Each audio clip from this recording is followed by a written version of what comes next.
a very good evening to you, and welcome to today's edition of Politics 101. Wherever you are, whether you're in Guyana or in the diaspora, in the Caribbean, in the United States of America, in Europe, wherever you are, welcome to today's edition. Well, today we are going to be featuring Aubrey Norton, long-standing political activist and politician. He needs no introduction. He's currently the executive secretary of in the office of the leader of the opposition. Quite a lot has been going on. Quite a lot is always happening politically in Guyana and the rest of the world. Often, of course, we pay attention to Guyana, but the world is always there. The conflict in the Middle East between Israel and the Palestine.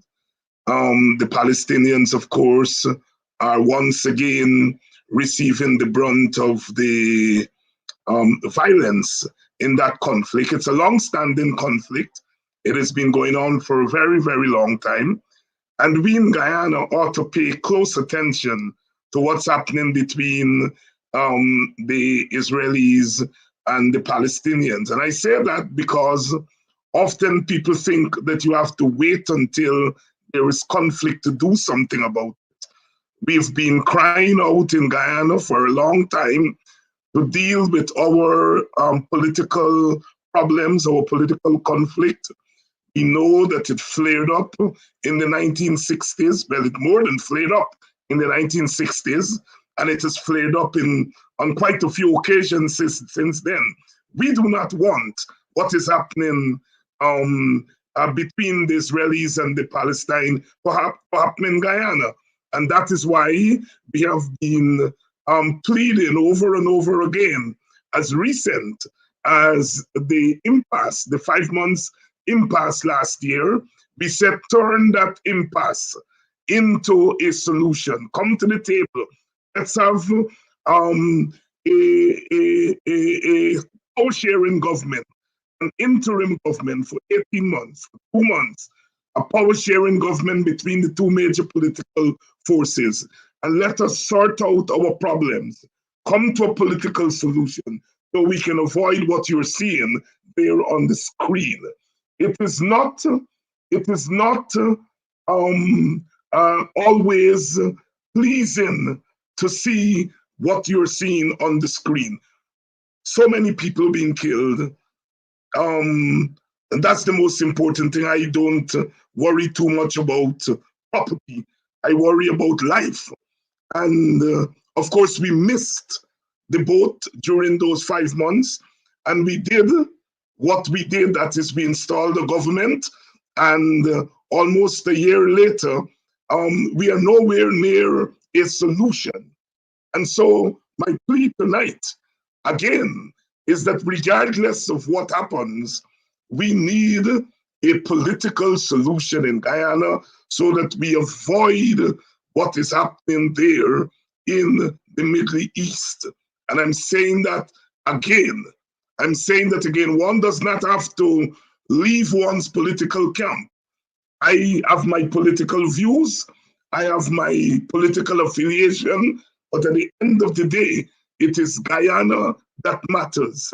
And you don't wait until there is conflict to then seek a solution. If you can seek a solution and get a solution before, it is always better. So I open this program tonight with that plea that Guyana must not wait longer. At the end of the day, we have to find a way for all of us to live to Guyana. But of course, you all will tell me with lots of justification, for there to be peace, there must be two actors. You cannot have peace with one actor. You have to have two actors to have peace. So as we await that situation, as they say, the struggle goes on. And so tonight I want to talk to Aubrey Norton on the subject of confronting a dictatorship. And I chose that title for tonight's program because I honestly believe that since August of last year, we have moved into the zone of hyper dictatorship. I am not saying that Guyana has not been there before. I think in post-colonial societies like ours, we move in and out of that zone. There are moments when we are in that zone, there are moments when we ease out of that zone.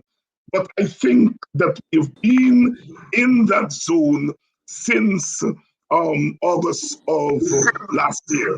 And I say that in our situation of ethnic conflict, in our situation of class conflict, in our situation of oil wealth, in our situation where our state and our state institutions are not always as matured as they should be.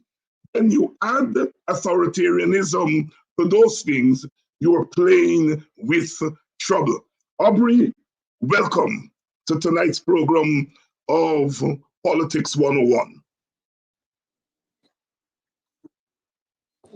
Good evening to you, your viewers, and thanks for having me. And thanks for coming on. And those of you in the audience, please share the link. Please share the link. Let others know that we're on tonight.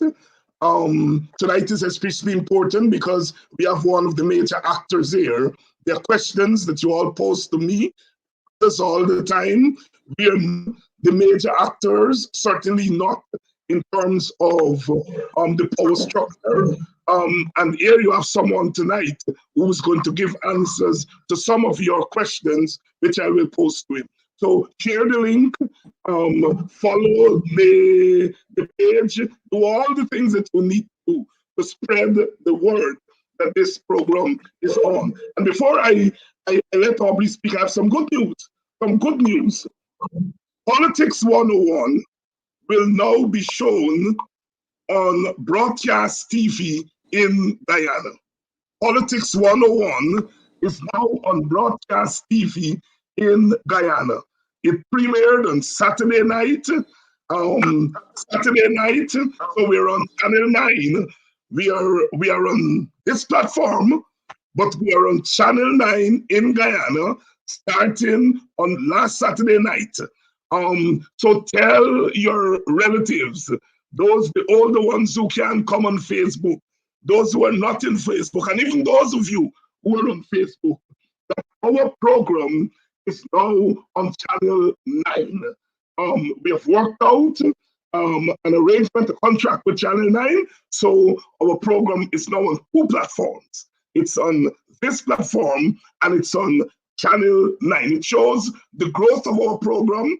It shows the seriousness of our program. It shows that people think that our program is worth expanding beyond Facebook. So we're on Facebook and we're on Channel 9 on Thursday nights from 7 to 9, on Saturday from 3 to 5 p.m., and on Sunday from midday. So let me give you that, and the operator will put it up on the screen. Thursday, 7 p.m. to 9 p.m. Saturday, 3 p.m. to 5 p.m. And on Sunday at 12 noon. 3 times a week, we will be on Channel 9 in addition. Let's congratulate ourselves because our program in such a short time would not have moved without your support. So I want to thank you all. I want to thank the guests who have come on to the program to make the program move so quickly that we have moved to the broadcast platform. Thank you all so much. Aubrey, do you welcome? Let me start first. I usually do a little biographical thing because sometimes we take it for granted that the audience know us, that people in the audience know us. And they know us sometimes in the present. But as I do with all my guests who come on 101, let me start by asking you, how did you get involved in politics? When and how did you get involved in politics? I got involved in politics at 15 years of age in Linden, just after the Mackenzie School strike. And since then, I've been involved in politics.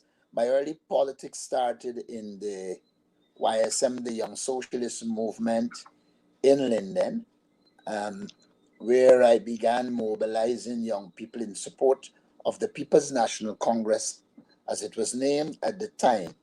And I have served virtually at every level: a YSM chairman, secretary, regional chairman, regional secretary. In fact, in going through the party, the only post I never really served in, as I can recall, is treasurer. I'm not a finance person, so I never went in that zone. But a number of areas under YSM executive, I served in education, foreign affairs, then into the party structure, where I became an executive member, general secretary, and served in many positions, doing a lot of work for the People's National Congress and now the coalition. Thank you very much, Aubrey. And I'm very glad you mentioned when you got into politics. We're about the same age, and I got into politics around the same time. 1973 was the year of the 1973 election in Guyana. But around the world, it was also quite a time in that part of the world, in the Middle East. There was a 1973 war going on in that part of the world. In 1973, there was the oil crisis going on. Was the year before Watergate scandal in the United States of America. So the Black Power movement, which started in the late 1960s, was raging. It was what Brother Valentino, the Calypsonian, called the Roaring 70s.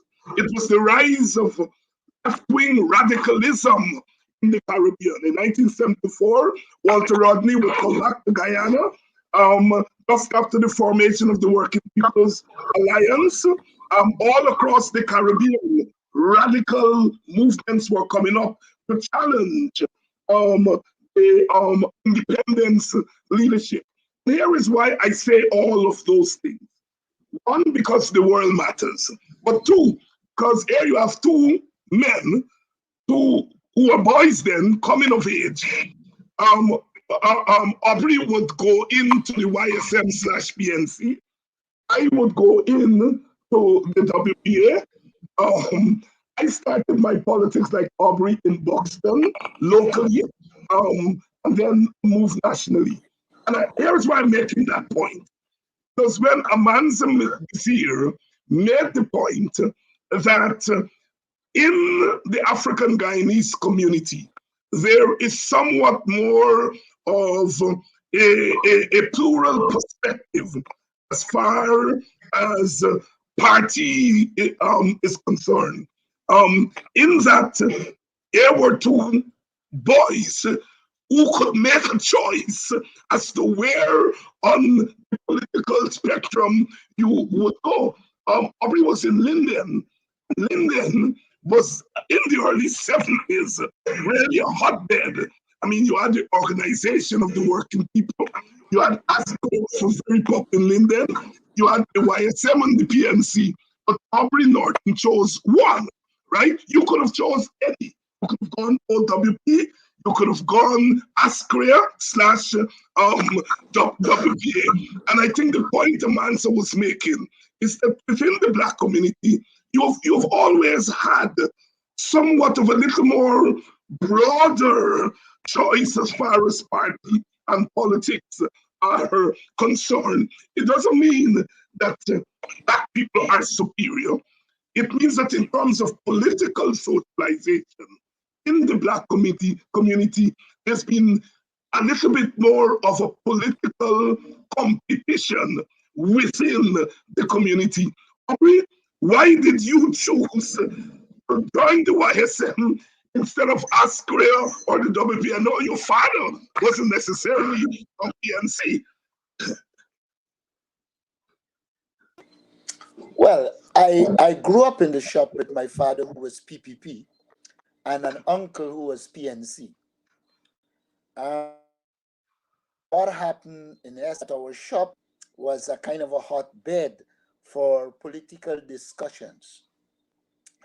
I think I was doing CP in 1971 when Burnham nationalized Denver, and I went Coffee Square with,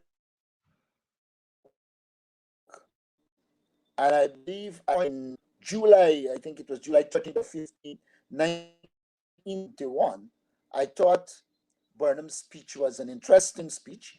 In fact, I remember vividly him saying that to run the company and to change Guyana, we needed an attitudinal metamorphosis. And that stuck with me because of the time I was a student. And I knew what metamorphosis was, and by recognizing he was talking about attitudinal change. I remember when I went home, my father and I in discussion on nationalization. He was one of these persons who believed that white people were always better. I always recall from independence to republic, he would always believe that couldn't do it indigenously. And so I believe that. And then when the school struck 72, when we were in school, there was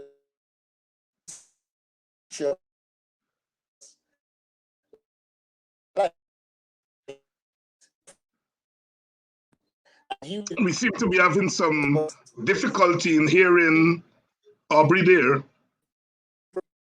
Because we seem to be having some difficulty with the audio. Until they're able to fix that. From then,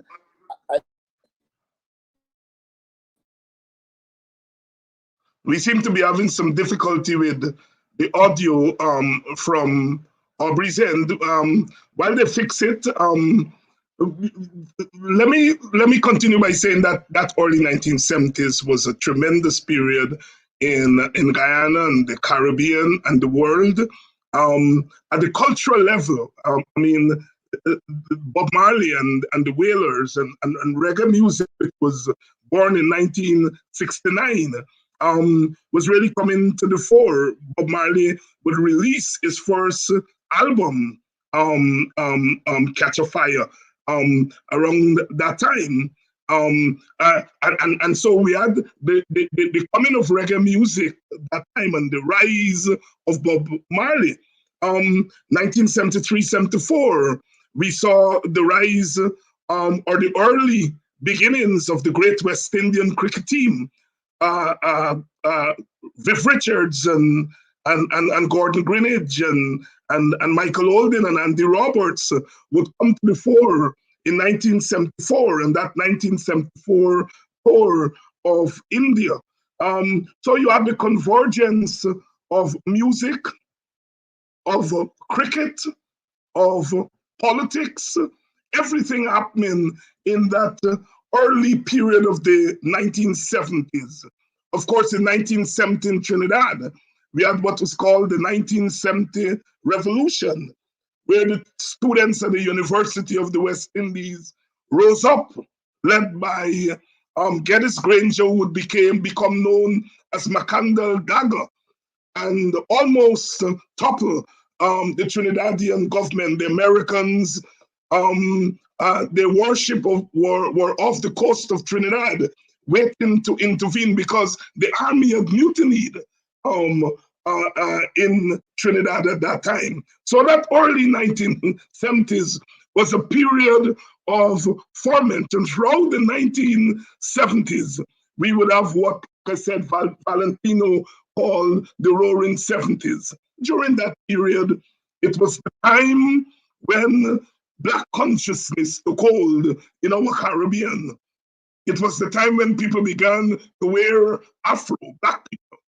It was the time when women and men of African descent began wearing the shikis and proclaiming their Black pride and their Black dignity. It was the period when Africans and Indians in Trinidad would march together during the February Revolution. It was the time when Africans and Indians in Guyana would coalesce under the banner of the WPA and Walter Rodney. And so, yes, it was a time of the rise of consciousness in the Caribbean, cultural consciousness, political consciousness. And during that time, I think the innocence of our country and our region came to the fore. The central question during that time was what kind of Guyana, what kind of Caribbean we were going to build. And I think leaders like Burnham thought that they should and they could use the state in order to bring about development, to lift the poor out of poverty. It was the period, as Aubrey said, when there was nationalization of the commanding heights of the economy. In Guyana, we had nationalization of bauxite, of sugar. We had programs such as the National Service, where people, young people in particular, were asked to give back to their country. And people went into the National Service and gained skills that they did not have before. We had the coming of the multilateral schools, opening up possibilities for young people who did not necessarily want to get into academics, but wanted to get into the trades. And you could go in one place where you had academics and trade and skills, agriculture, and all those subjects being taught at the same place. It was the time the new housing schemes. They're still there.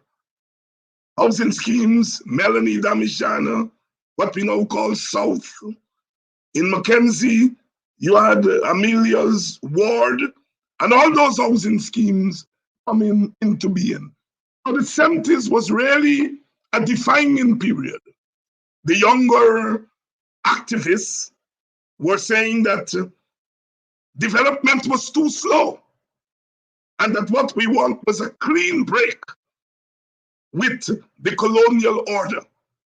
And so what we had was a clash between the fathers and their sons, meaning that the fathers were the ones who took over at independence, and their sons, they'd send their sons to the university, and the sons and daughters had come back home and were telling the fathers and mothers that development was too slow. And therefore we had the clash of these two approaches. One was saying, let us reform the order, and the other was saying, let us revolutionize the order. And that was where the clashes came. In Guyana, we had the clash between the PNC government and the WPA, between Burnham and Rodney. In Trinidad, we had the clash between Eric Williams and the younger Trinidadians who opted for revolution starting in 1970. In Jamaica, we had the clash between the Workers' Party of Jamaica and the PNP, led by Manley. In Grenada, we had Eric Gary versus Maurice Bishop and the youngsters in the New Jewel movement. In Antigua, the conflict between Fairboard and people like Tim Hector. So we had the concourse of ideas between the revolutionaries and those who held power. Some young people like Aubrey Norton chose not to get into the revolutionary parties, but to go in to the mass parties and to fight the revolution from inside. In those days, they used to say that the YSM was to the left of the PNC, meaning the revolutionaries were in the YSM and they would challenge the parent party. I see Aubrey is back with us. Aubrey, are you with us? Are you hearing me? I'm hearing you much better now. Thank you very much, and I'm hearing you much better now. So I was making the observation that in those days the YSM was seen as the cradle of the revolution within the PNC. Am I incorrect with that? No, you're not incorrect. In fact, the YSM has always been more ideologically inclined. You hearing me? Yes, I'm hearing you very well. Because yes, the YSM has always been ideologically inclined to the left. Many of us read Marxism, and there was constant discussion about revolution. I always remember one of the famous discussions was whether revolution could be peaceful, because in those days we were talking about a peaceful revolution and transforming the society. So there was always a clash of ideas. Yes, and certainly 40, 50 years later, as we look back at that period, and we look at the decades, the time since then, and here we are today. People like Aubrey Norton and myself, in a sense, were on different sides of the revolutionary fence. Perhaps today we are closer, and it's interesting when we study that journey, where it took us, and here we are. But before I lost you, I was describing the present moment as a moment of dictatorship. Do you agree with me? Well, if one accepts that a dictatorship is an individual or a set of people who exercise absolute power without any constitutional limitations, and they are prepared to utilize power in absolute terms without checks and balances. And if one accepts that they are prepared to use the police force or force generally outside of the confines of the law, then one must of necessity conclude that they are dictatorial in nature. Dictatorial in nature. Aubrey, let's use our time this evening and take the discussion to another level. We all know what has happened. We all know what happened from the time Sharon Das betrayed his commitment to the coalition. We all know what happened since then. We know what happened during the elections. We know what has happened since the election. What a lot of people have been asking, in particular the supporters of the coalition, is what to do and what are we doing and what is the PNC slash APNU slash coalition is doing. I don't have to tell you, you're a man on the ground. You've been a lot on these platforms, and you know that there are questions being asked out there. Let me pose the question this way. Is there something about the present period that does not make confronting a government a straightforward thing? We know that you have elections, governments go, and then the opposition deal with the governments. And they engage in the usual opposition thing. Is there something special about this time that makes confronting the government a more complex undertaking? Well, a number of things would have made it a little different. First, COVID-19. The government uses COVID-19 as a mechanism to ensure no permission is granted for any form of protest. And so it will demand innovation to protest the government. That's the first one. The second thing that I think one has to recognize is that we were in government, and it was a situation in which you were forced out of government by the international community and the illegalities that the PPP became involved in. And in some regard, I don't think the support base was prepared for that kind of situation. Then the other thing that I think has put a kind of damper in the first phase is that you had 5 months of prolonged struggle. And once that period ended, you need a period of regrouping. And I believe we have regrouped. I also believe that once you just out of government, you have to develop a different type of capacity to take on the government of the day. And one has to return to both educating and agitating. In the first phase, educating takes some time. For instance, to educate people to understand that the PPP would have come back and they're no different this time around.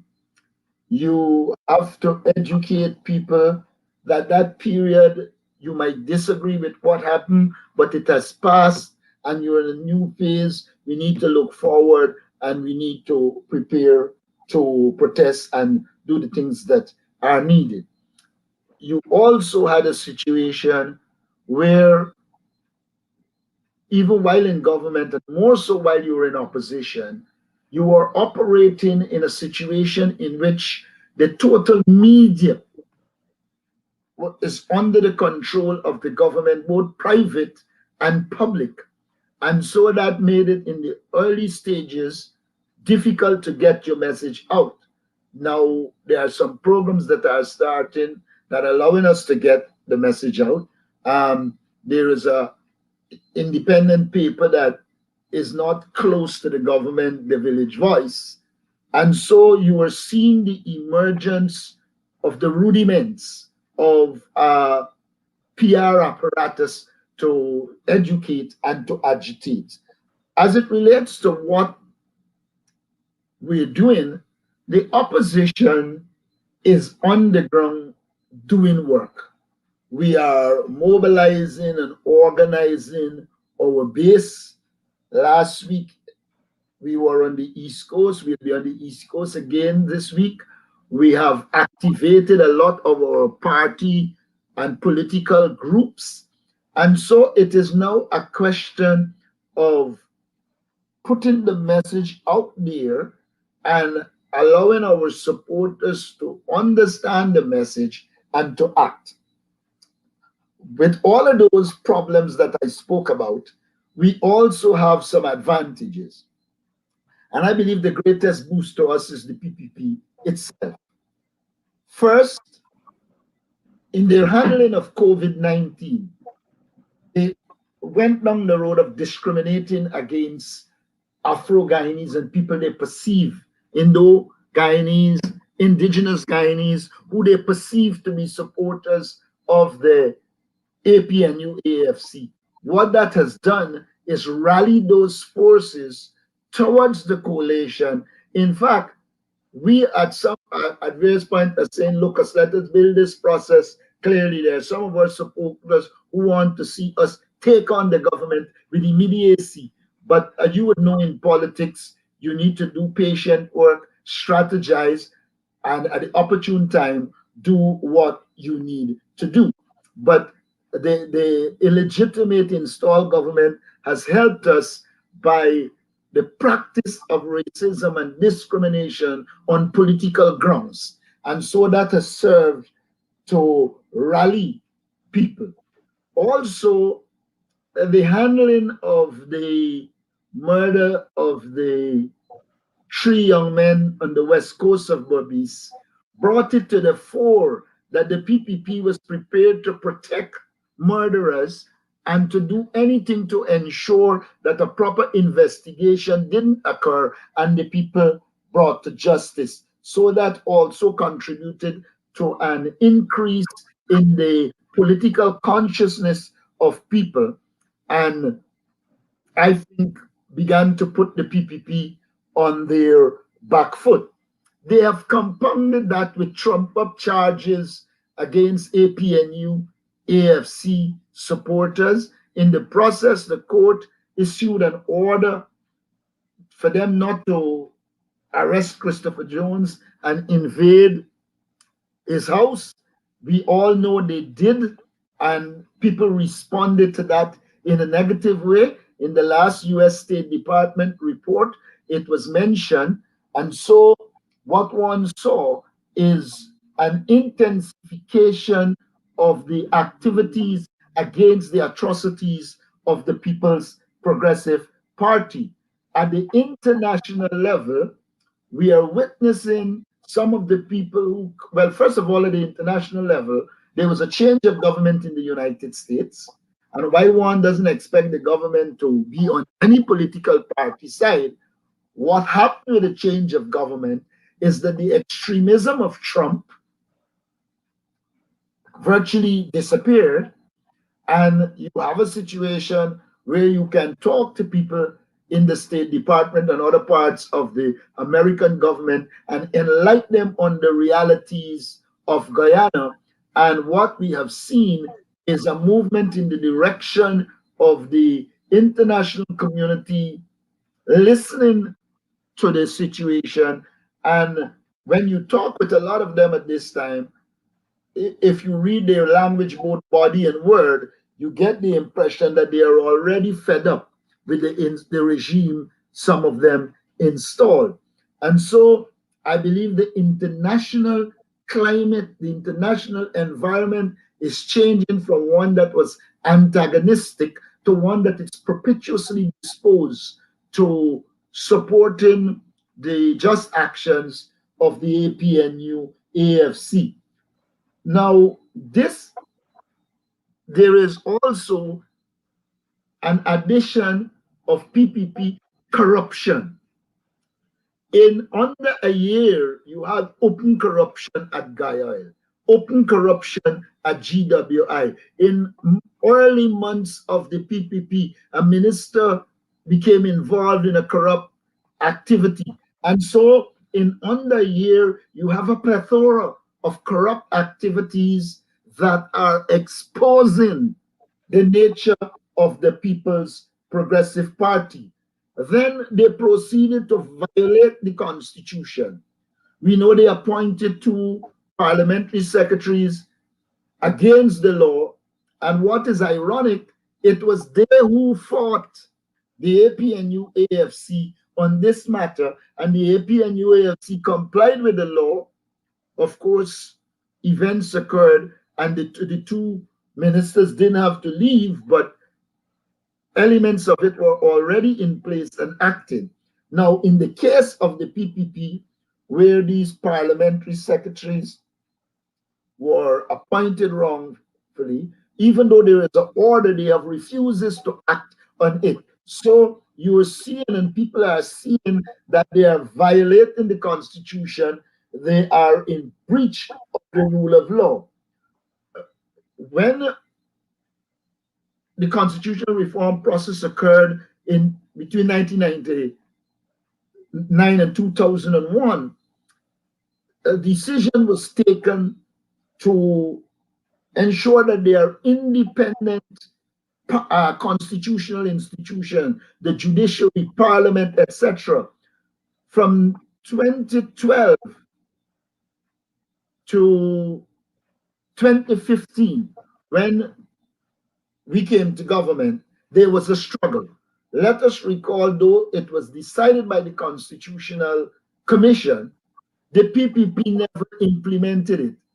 It took the APNU AFC operating separately at the time, while they were in opposition with the majority, to change the law so that to have it implemented so that constitutional bodies can get their funding and be independent of the executive. They lost power in 2015. The APNUFC came to power, give life to that. Parliament was having its money independently. The Elections Commission was having its money independently. The leader of the opposition office, all the constitutional agency, the PPP in its quest for domination and control went to Parliament and changed the law to put it back to the pre-2011 position where they will give them a subvention and direct what they do.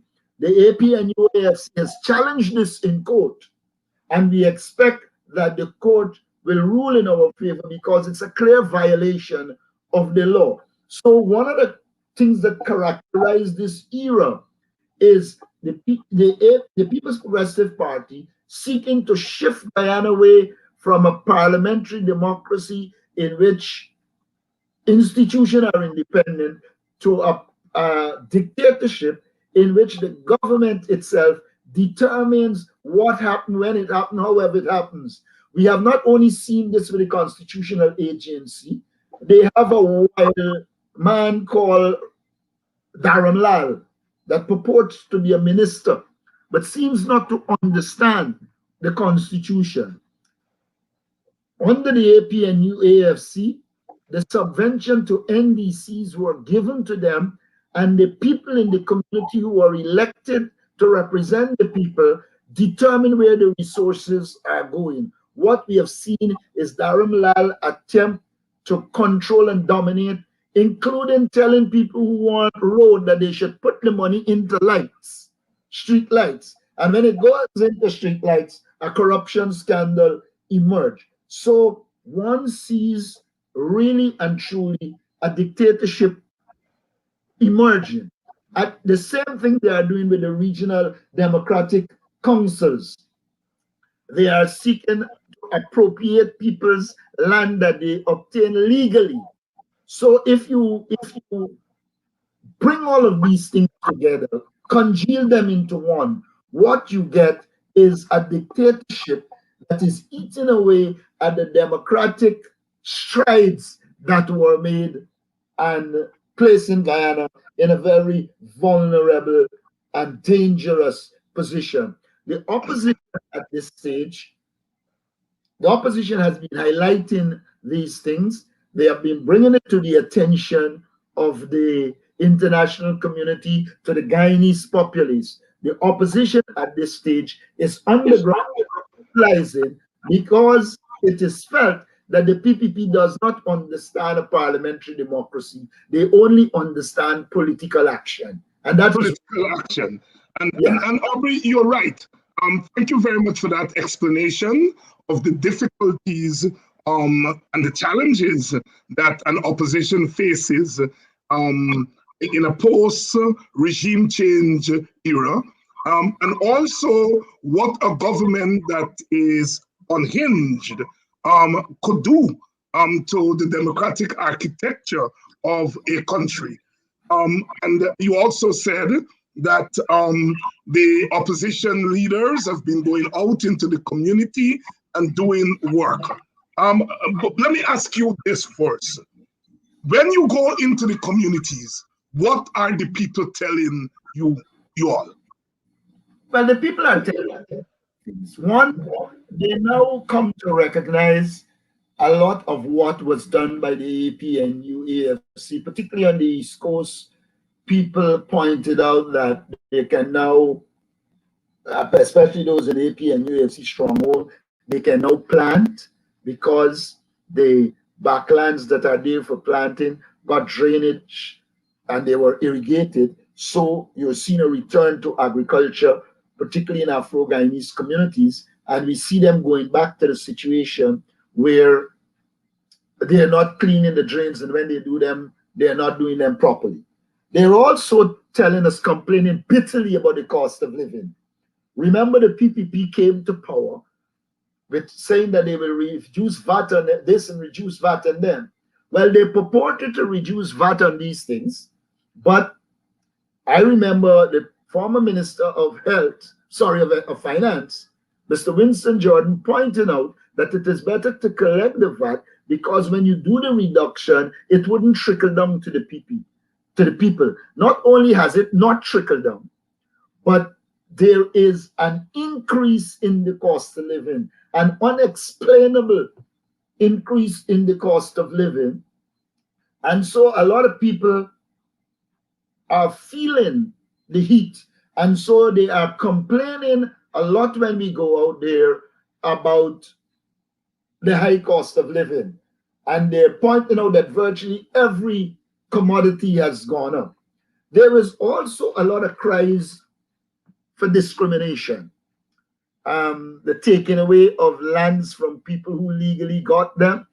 You also had a situation where the People's Progressive Party said anybody who got land after the no confidence motion, that land would be taken if they don't return it. What we've seen in Guyana, and I challenge the president and all his ministers to confront this. What we've seen in Guyana is that they ask Afro-Guyanese to return it, and they're taking Afro-Guyanese to court. Brian Tiwari, who's Indo-Guyanese, they've done the same thing with him because they perceive him to be a supporter of the APNU, AFC. So there is this discrimination that is evident and obvious. COVID made it very, very obvious when they went into communities that are PPP stronghold and was merely asking for an ID card and giving out the 25,000 relief. But when they came to Afro-Guyanese communities and Indo and indigenous Guyanese people who they perceive to be APNU AFC, they are asking them to confirm that they are the landlord. And if they are not the landlord, they're giving them a pink slip. And the pink slip equates in this country to me, you got nothing to get. So I think the discrimination that they have exercised has affected people, and people are telling us about it. The people are also saying that we are seeing the emergence of high-handed police actions. Evidence that extrajudicial killings are re-emerging, and people are concerned that there is an increase in crime.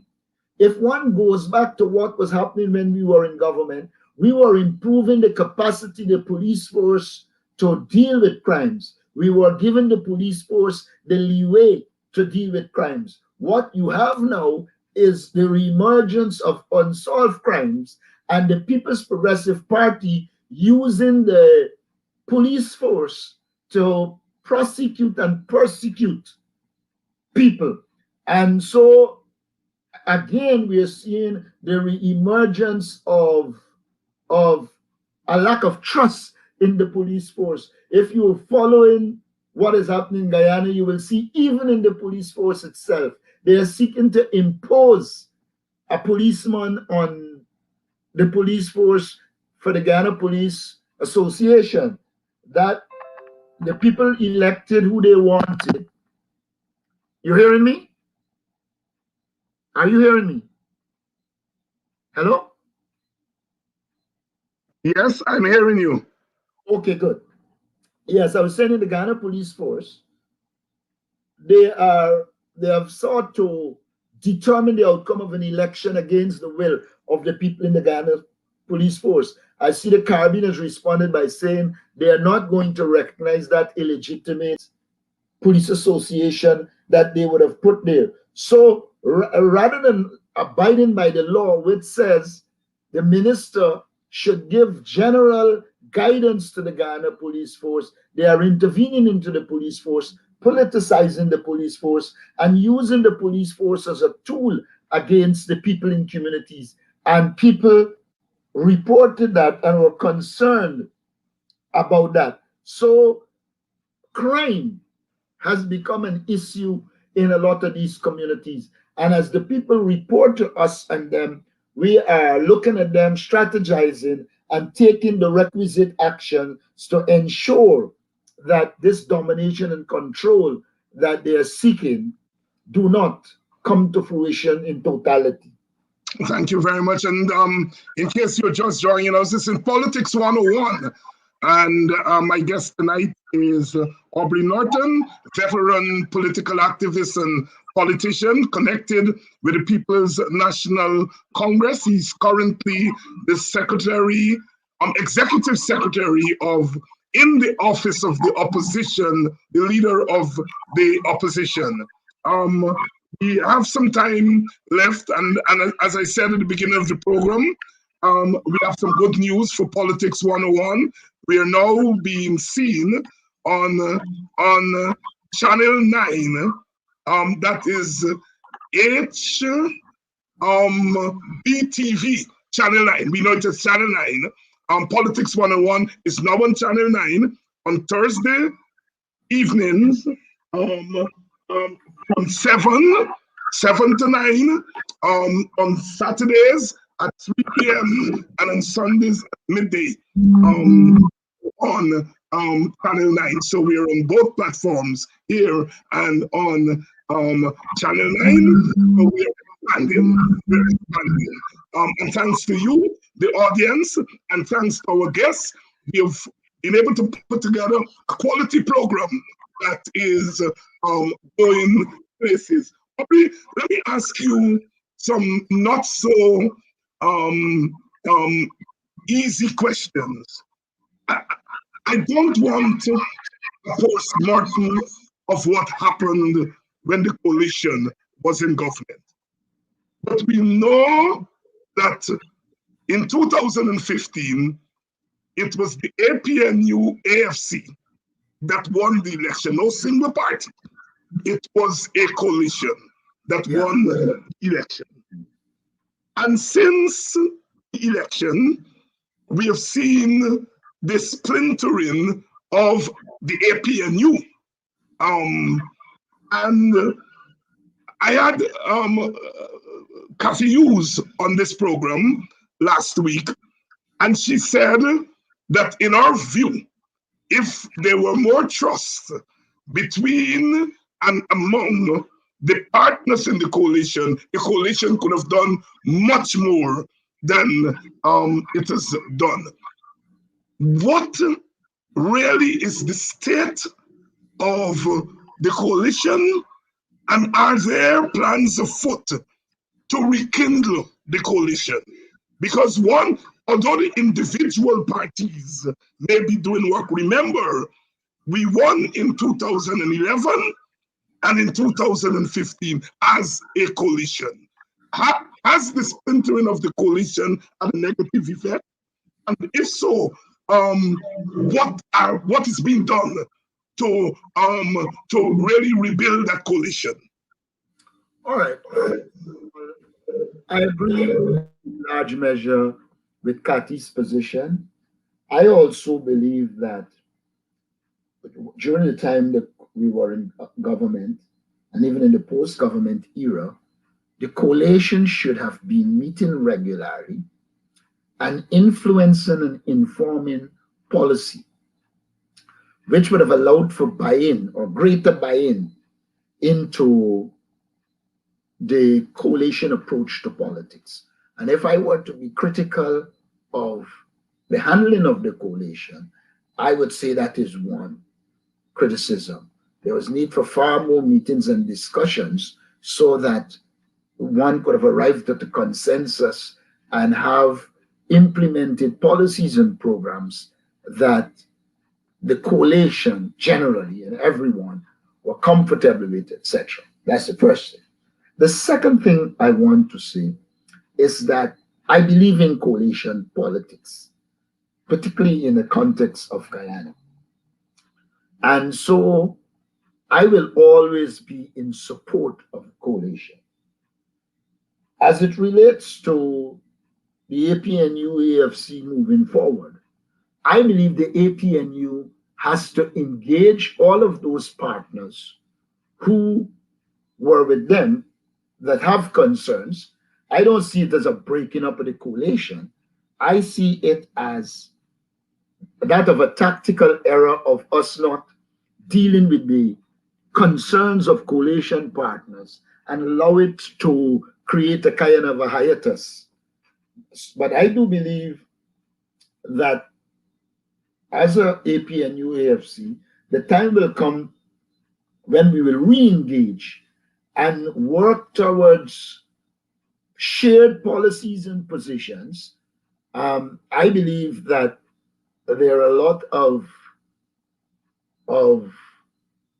policy positions which the WPA have consistent with other members of the coalition, and it is just a question of leadership, in my opinion, that is needed to activate a proper system of involvement, discussion, and decision making so that the coalition could move forward. I also believe that there is need, and I know this was discussed and will be implemented, there is need for expansion of the coalition to ensure that it encompasses a number of other interests, so that when we return to government, we'll be in a better position to feel the pulse of the society and to move forward. I have no doubt in my mind, David, that the coalition will rekindle its hope, act, and come back strong as a coalition, because we are stronger and better together. And so, while I believe there have been setbacks, and I don't want to call it divisions, while I believe there have been setbacks, I believe we will overcome those setbacks and we will move forward. And by the next election, which I believe will be before 5 years, there's expected to be new leadership at various levels, and we will do extremely well and beat the People's Progressive Party in the next election. So I am optimistic. I believe once we have the level of organization and we do the level of work with a new voters list, we're going to beat the People's Progressive Party, because they don't have the numbers on the ground. And even when they rigged and had a lot of fraudulent vote in the last election, they purport to have beaten us by 15,000 votes when they stole more than 40,000. So the data on the ground suggests that the People's Progressive Party is in a very tenuous position, and once we scrutinize them in the election process, they will be thrown out of power. That is my honest and sincere view.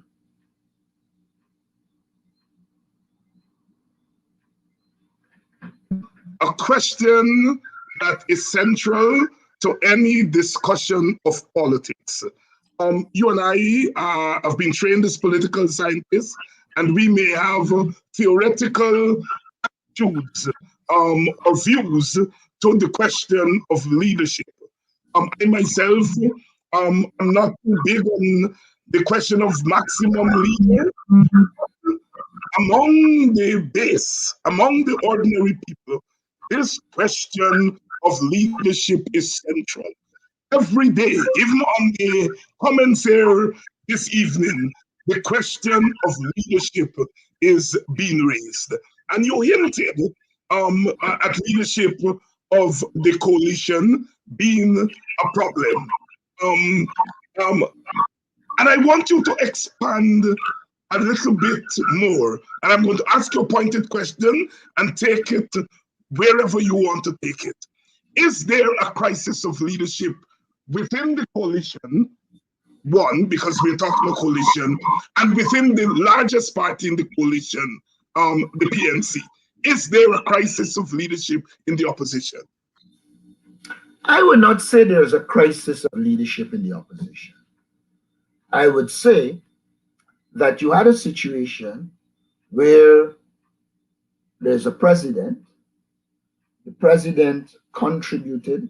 I believe he did a lot of good things in the 5 years of us in government. I believe he served.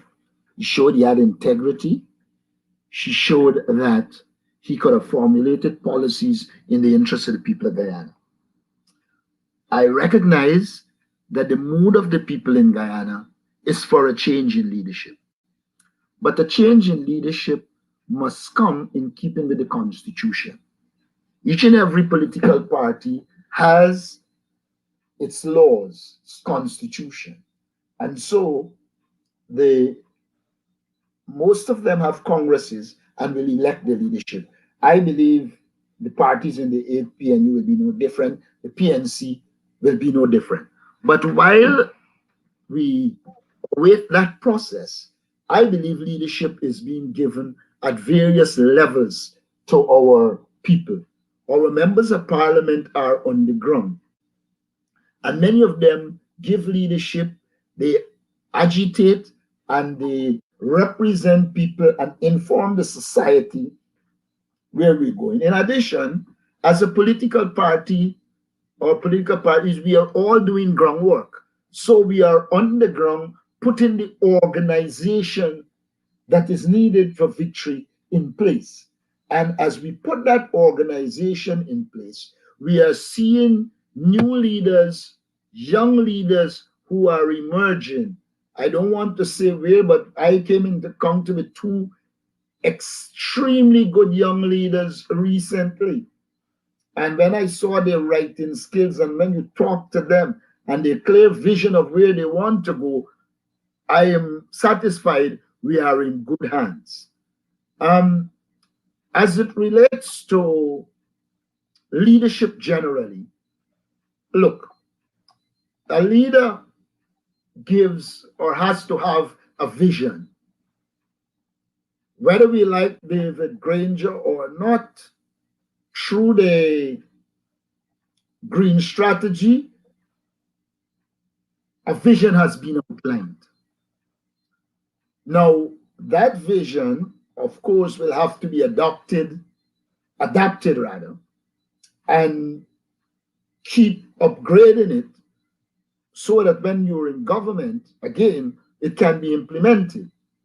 But it is clear to many, or I should put it this way, there are a lot of popular people, or there's the popular view on the road, that there is need for new leadership at the head of the coalition.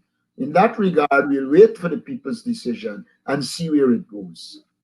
Let me ask you this question before I get to the question I think everybody wants me to ask.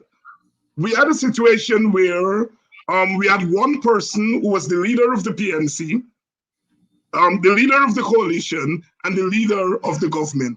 Do you think that going forward, that is a good strategy? Well, it is dependent a lot on what kind of systems and structures you put in place. Like I said, if most of it is informed by discussion, agreement, compromise, consensus, then it wouldn't be a problem.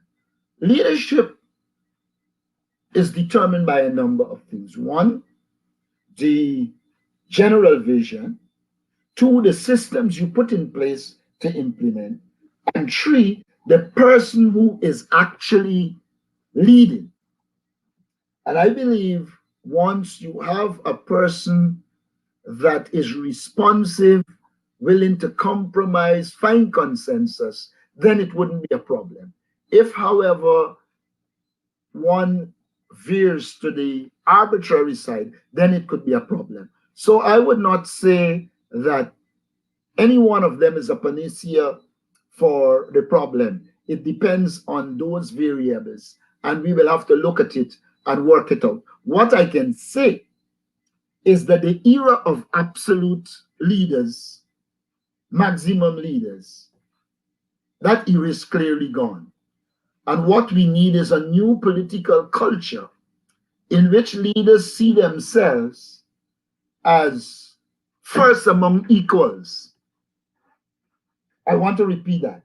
In which leaders see themselves as first among equals, and to shift, to move away from this culture of maximum leader. In fact, one of the greatest worry for me, even in talking with the PPP, is who could you talk to when one man determines everything? In one of the articles I wrote, I pointed out in one of the journals, I don't remember which one now, that democracy is about shifting power from the center and a leader or leaders to the people. And so I think this process of democratization should bring a new type of leader that is disposed to listening to its base and acting in keeping with the ideas that emerge from the discussion and the various approaches that are taken by the political parties in the coalition. At some point, the PNC, which is the biggest party in the coalition, will have to hold its Congress. I know there is a debate among them. I don't want to get into that this evening. But here's my question. Is Aubrey Norton going to be running for the leader of the PNC? I have said publicly to party persons, I have served this party for years. I believe I have the requisite skills to give leadership.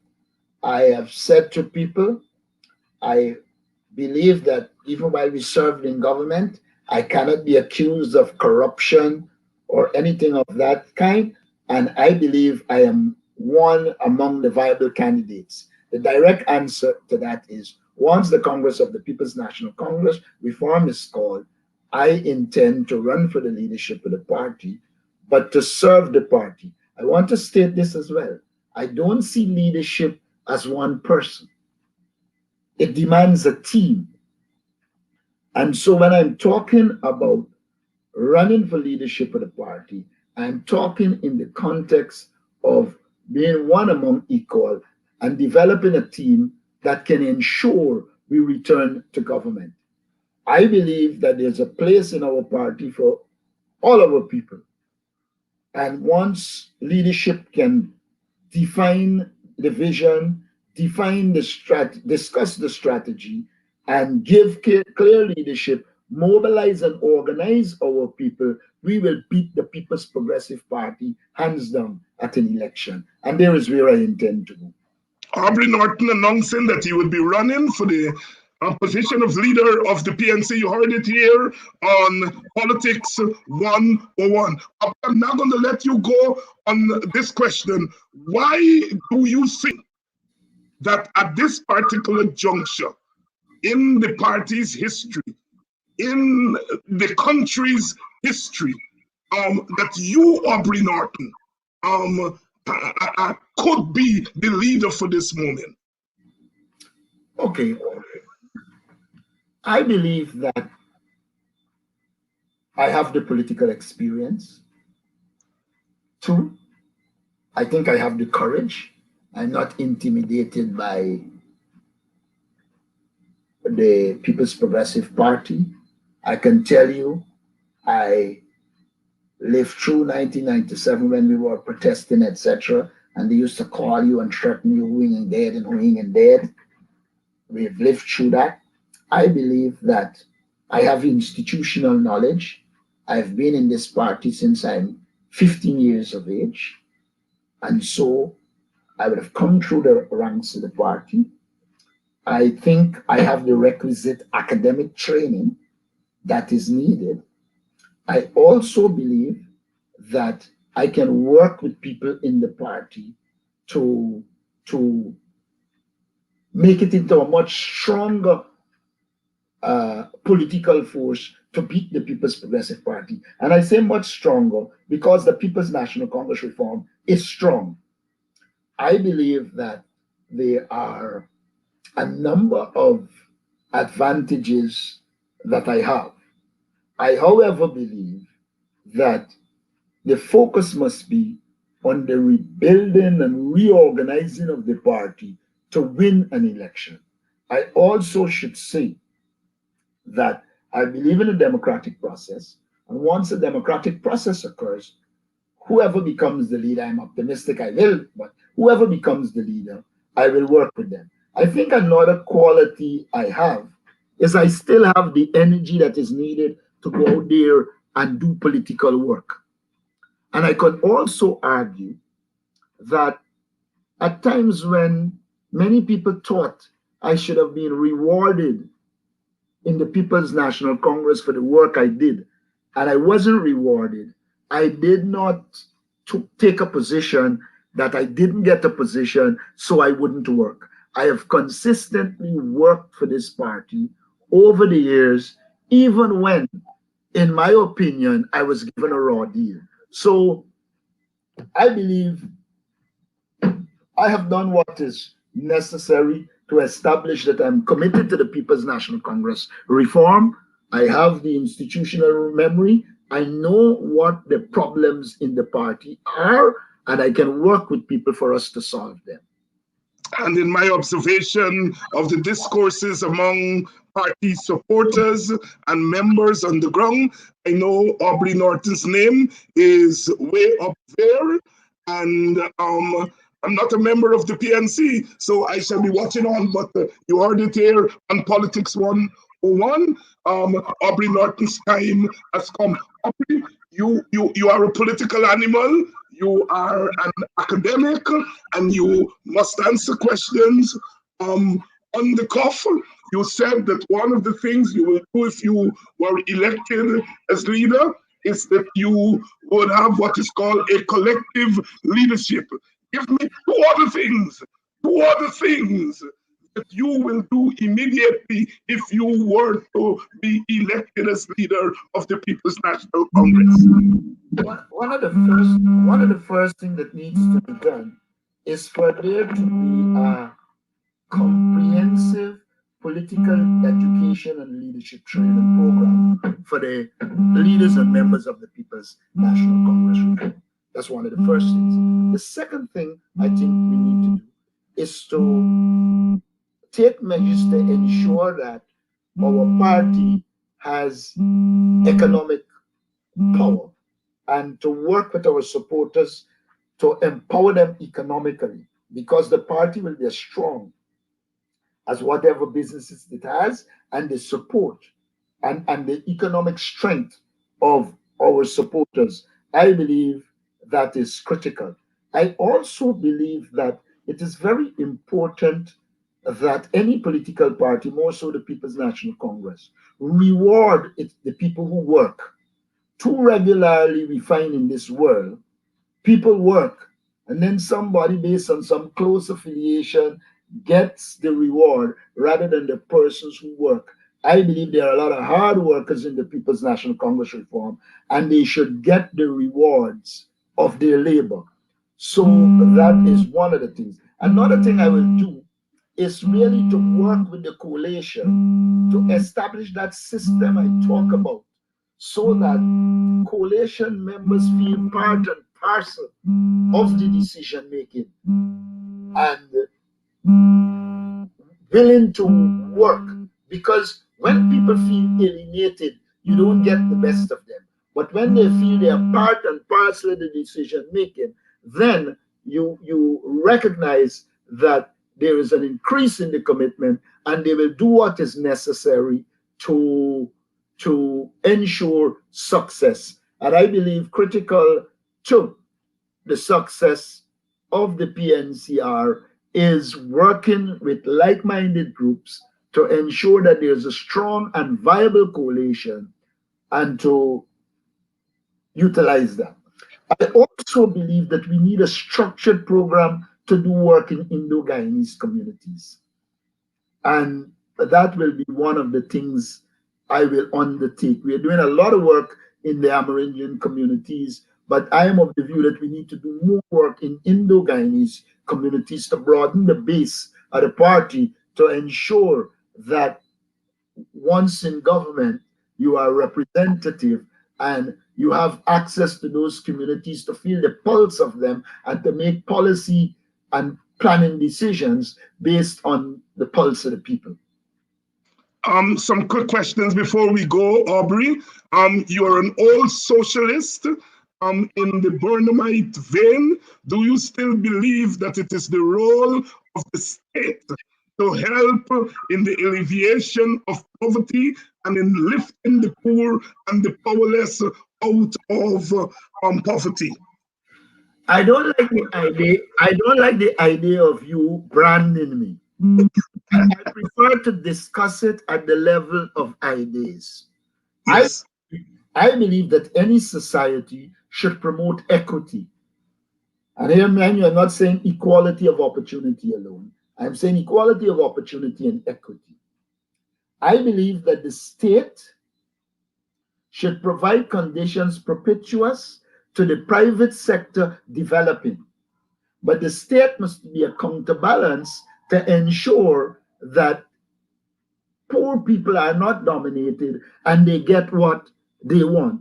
In other words, I believe more in a developmental state in which the private sector, cooperatives have a key role to play, but the state acts as a counterbalance to economic power to ensure the people benefit from the resources of the country. I also believe that for societies to develop, they need education, human resource development. And I believe the state must put resources into human development to ensure you have the professional core that can lead a country. I believe resources should be put into health and education so that people have rights and they have access to resources to ensure that people develop. All of that, I think, needs to go with a free press and a system of checks and balances that will allow the society to breathe. I also believe there's need for the development of genuine civil society. I don't mean people who masquerade as civil society but gone and relate to the government, operate in the interest of the government, get resources from the government, and then when it suits them to achieve their objective, they shout out their civil society. I believe civil society, Guyana, is small or non-existent. And so we really need civil society that is genuine and look after particular interests. Now, if you call that socialist, so be it. But I believe that one of the weaknesses of the system is when you brand it socialist and you brand it capitalist, what you do is put people's mind in a particular direction and in a what I would call a straitjacket. I believe there needs to be a more eclectic approach in which you understand the role that elements of the private sector can play and understand the need for social welfare to protect and promote the average man so that they can develop. And you know, I'm not going to let you go. You talk about equity between the private sector and the cooperative sector and so forth. I said there's a role for the private sector, there's a role for the cooperatives, but there must be equity. Equity. And in that private sector, do you think that racial equity is also important in the private sector? If I believe that, well, I believe once you say equity,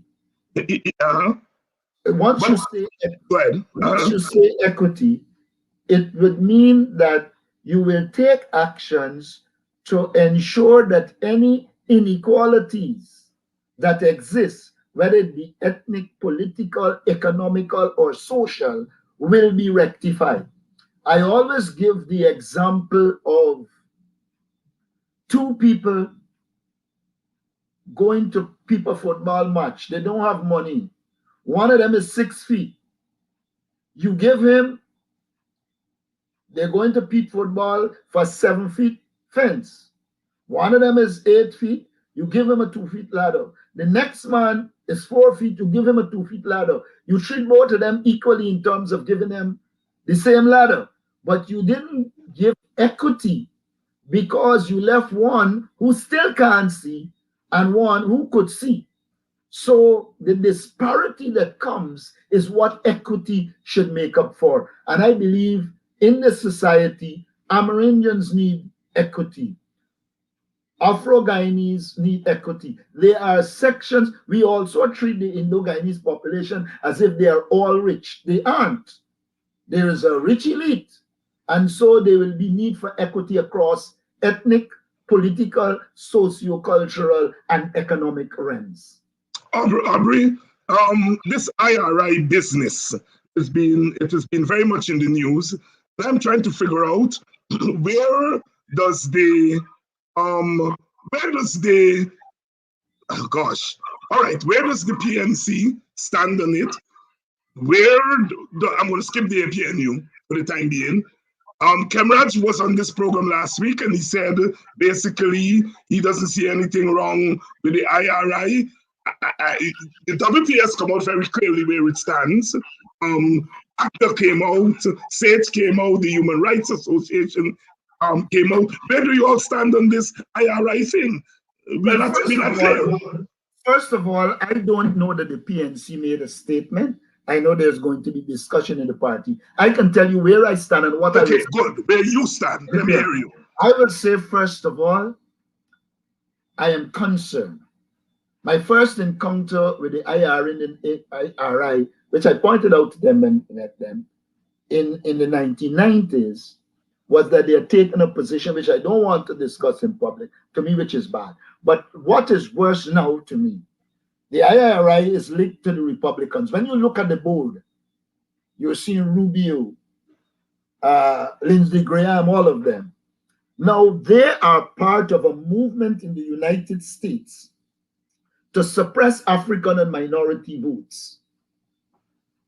What that says to me is ideologically they are different position to where I am.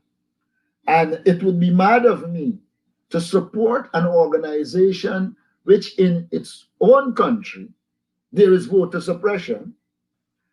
They're going to tell them about the need for reform, but you come in to tell us what that means to me is that you accept that philosophy and you might come to impose it. And therefore, for me, you are not the best person to do it. The second position I have is that all this talk about electoral reform will be irrelevant if the political culture in the society doesn't change. Because our constitution is not totally bad, but many elements of it, as we would see, government isn't prepared to live with. The PPP is changing and removing the constitutional autonomy, which shouldn't be.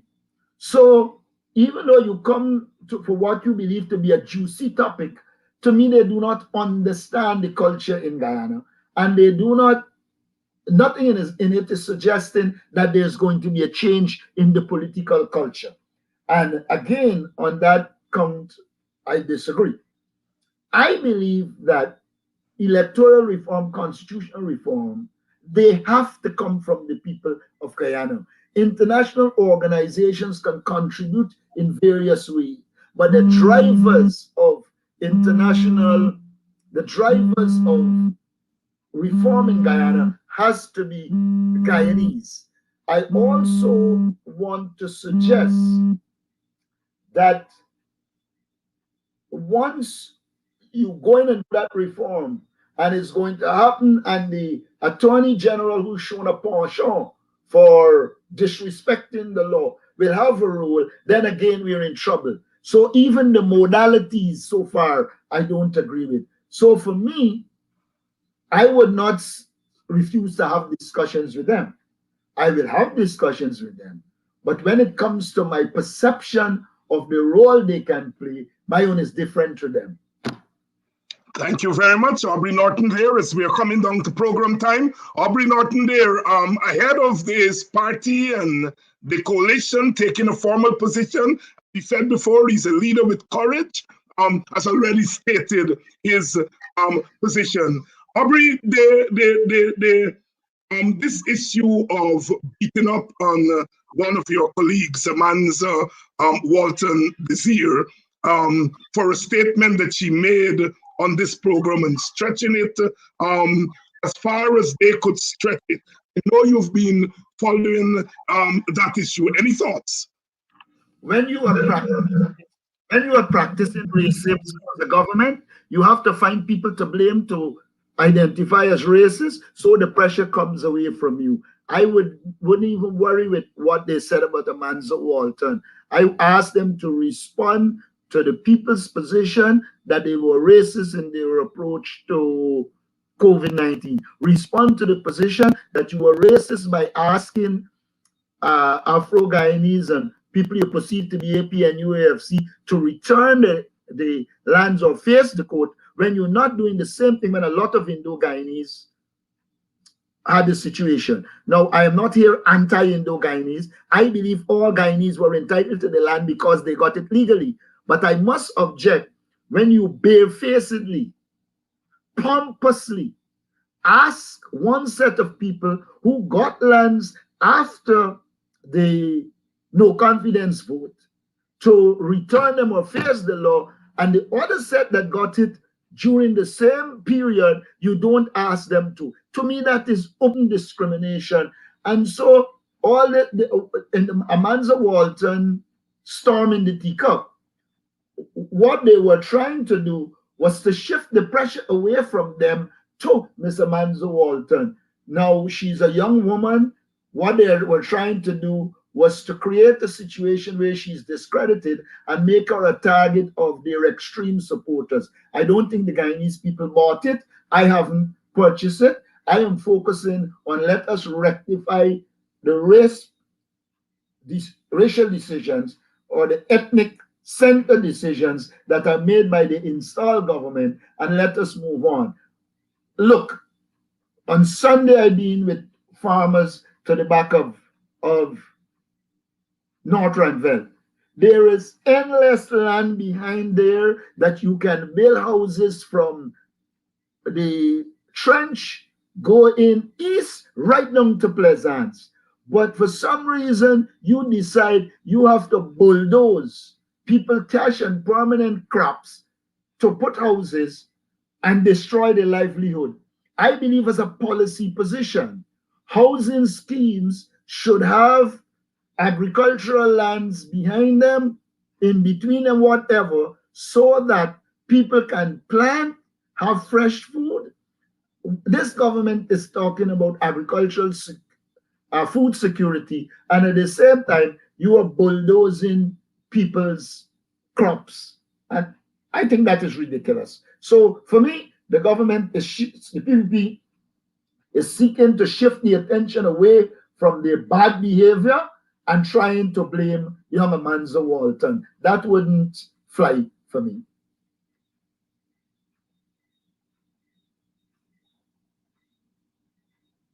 Got to bring this to an end, and I want to thank you so much for coming on to the program and to shed some light.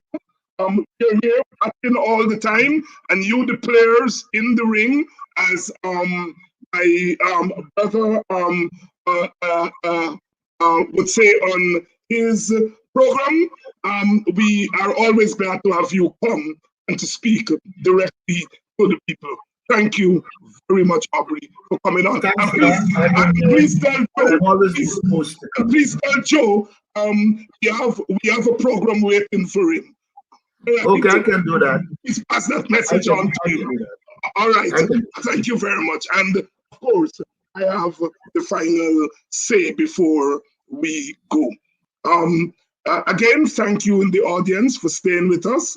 I think you'll agree with me that Aubrey was quite a credible witness tonight. I think he answered our questions. He didn't dodge them.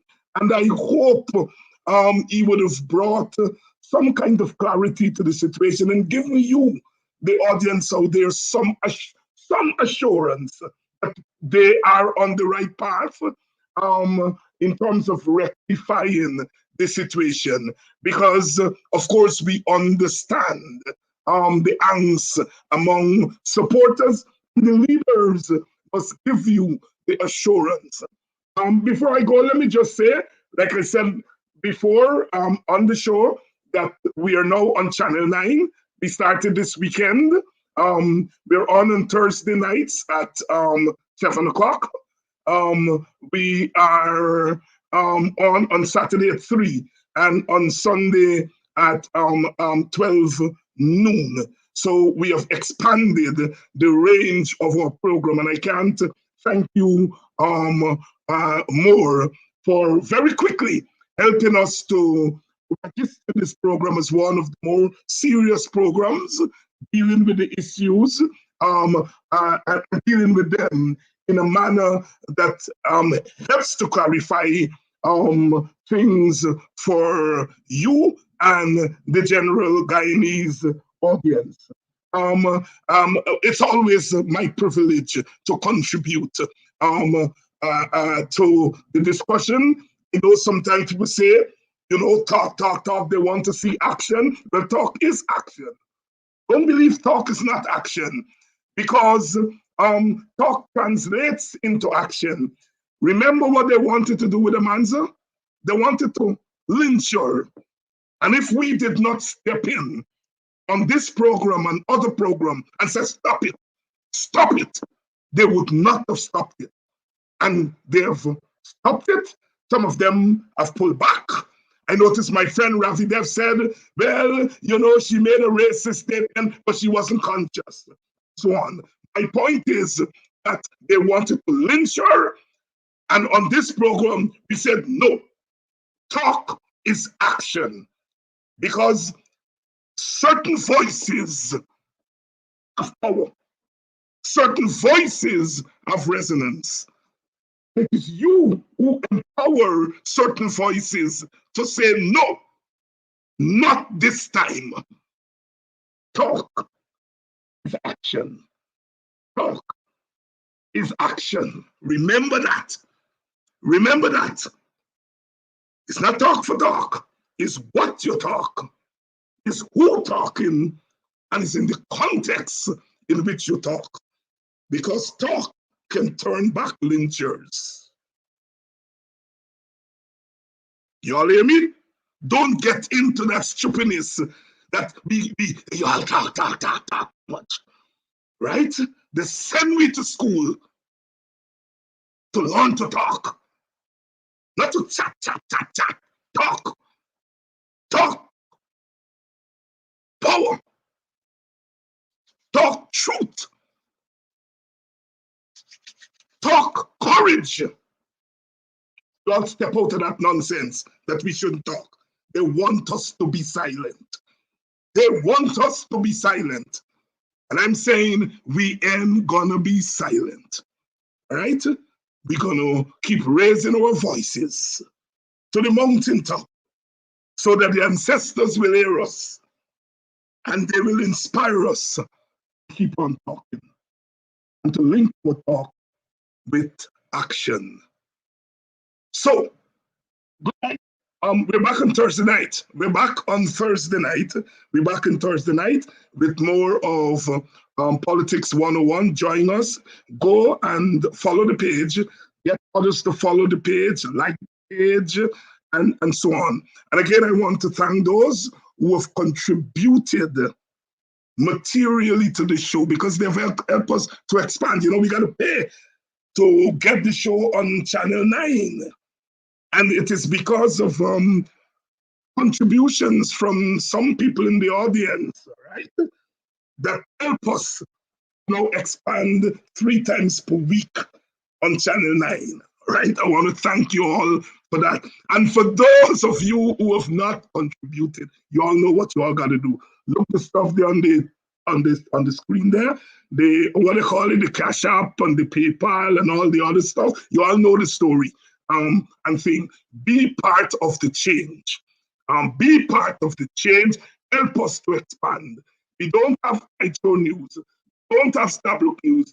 We don't have the Chronicle. We don't have Guyana Times. Right? All we have is these creative initiatives that we are taking on programs like these. And so you all got to help us to build it. All right? In times of crisis, have to use these times and help us to build so that we can get the word out. So now we're not only hearing the word here online, those who are not at internet and who won't get Facebook can now hear what you are hearing online. So please contribute, help us to pay the bills and to keep expanding the show. Thank you all. May the ancestors be with you. I'll see you all on Thursday night.